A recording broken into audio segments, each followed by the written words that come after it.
नमस्कार दोस्तों, हिंदी ग्रामर में आज हम लोग सीखेंगे अलंकार के बारे में। आखिर अलंकार होता क्या है और इसको क्यों बनाया गया, यही हम लोग सीखेंगे अलंकार से संबंधित। देखिए, कह रहा है कि अलंकार जो है यह एक शब्द है, वाक्य नहीं होता है। अलंकार एक शब्द होता है जिसका अर्थ होता है आभूषण या श्रृंगार।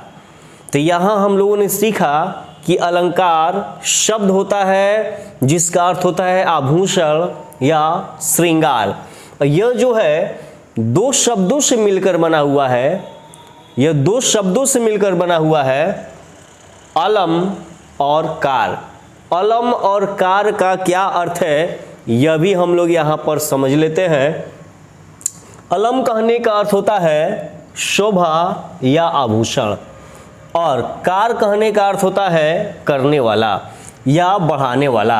यानी कि अलंकार जो होता है यह किसी की शोभा को बढ़ाता है। जैसे अगर कोई भी व्यक्ति पॉकेट में कलम रख लेता है तो कलम पॉकेट की शोभा बढ़ाने लगता है, उसी तरह से यह जो अलंकार जो है यह काव्य की शोभा बढ़ाता है।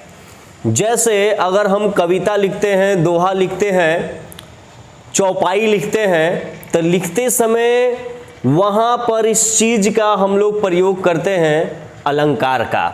जैसे समझिएगा यहाँ पर दोस्तों कि इसका प्रयोग भाषा की शोभा बढ़ाने के लिए किया जाता है, जिसको हम लोग काव्य बोले या कोई भाषा हम लोग लेकर चलते हैं उसकी शोभा बनाने के लिए किया जाता है। जिस प्रकार स्त्री की जो शोभा है उसके गहना जो है आभूषण बढ़ाता है, उसी प्रकार काव्य या भाषा की शोभा अलंकार बढ़ाता है। यानी कि यह जो होता है वह अलंकार किसी भी काव्य या भाषा की शोभा बढ़ाने के लिए किया जाता है। जिस तरह से स्त्री जो है अगर गहना पहन लेती है तो उसकी सुंदरता और बढ़ जाती है, उसी तरह से यह आपका अलंकार है। जैसे अगर हम बोलते हैं, ध्यान से समझिए इसको, जिस तरह से यह आपका व्यंजन है, व्यंजन में चावल है, सब्जी है, दाल है, पापड़ है,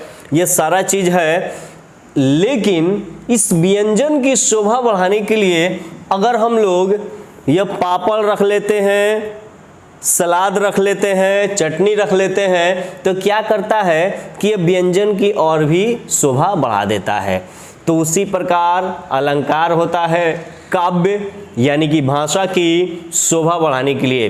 अब दोस्तों हम लोग समझते हैं कि यह कितने प्रकार के होते हैं। अलंकार जो है मात्र दो प्रकार के मुख्य रूप से होते हैं। वैसे तो ये आपके तीन प्रकार के होते हैं, शब्दालंकार, अर्थालंकार और उभयालंकार।